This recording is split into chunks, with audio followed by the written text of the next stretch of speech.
بسم الله الرحمن الرحيم. سلام ورحمة مهرباني خوای پەروەردگارتان لەسەر بێت بەڕێزان. لە شاری طائف ئاو مزگەوتەی کە دەیبینن لە پشتمانەوەیە ئەو شوێنەیە کە پێغەمبەر صلی الله عليه وسلم کاتێک کە هاتە طائف بۆ ئەوەی کە دەعوە و بانگەواز کات و پەیامی یەکتاپەرستی بڵاو کاتەوە و خەڵک ئیمانی پێبێنن، بەڵام خەڵکی ئەو شارەی خەڵکی طائف ئیمانیان پێنەهێنا. لە دوا ڕۆژدا لە زیاتی ئەوەی ئیمانی پێبێنن ئەو پێغەمبەرە صلی الله عليه وسلم بەردبارانیان کرد.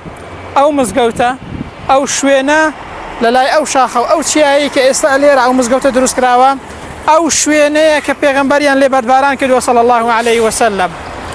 بەڵام پێغەمبەر فەرمووی ئومێدم وایە کاتێک کە خوای گەورە فریشتەی چیاکانی ناردەلا بۆ ئەوەی کە ئەو دوو چیانە بۆ یەک بێنێتەوە لە یەکیاندا و خەڵکی طائف هەمووی ئیبادە بکات، بەڵام پێغەمبەر ئەوەی قبول نەکرد. ئەو پێغەمبەرە ڕەحمەتەن للعالەمینە. فەرمووی ئومێدم وایە لە پشتی ئەوانە خەڵکێکی مسلمان پەیدا ببێت.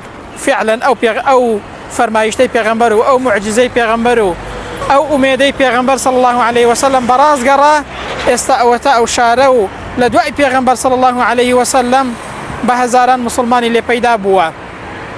ئەو شوێنەیە کە پێغەمبەریان لێ بەردباران کردووە صلی الله عليه وسلم، ئەو پێغەمبەرێک کە ڕەحمەتەن للعالەمینە.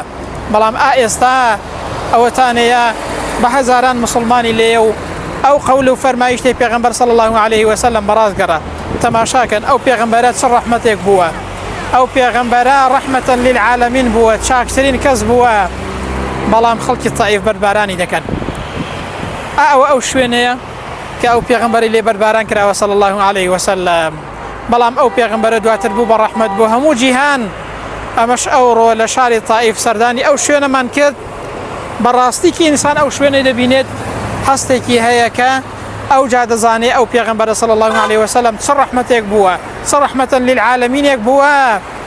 ئەو پێغەمبەرە چ ئومێد و هویەیەکی هەبووە و چەندە پێی خۆش بووە کە ئەو خەڵکە مسلمان بێت.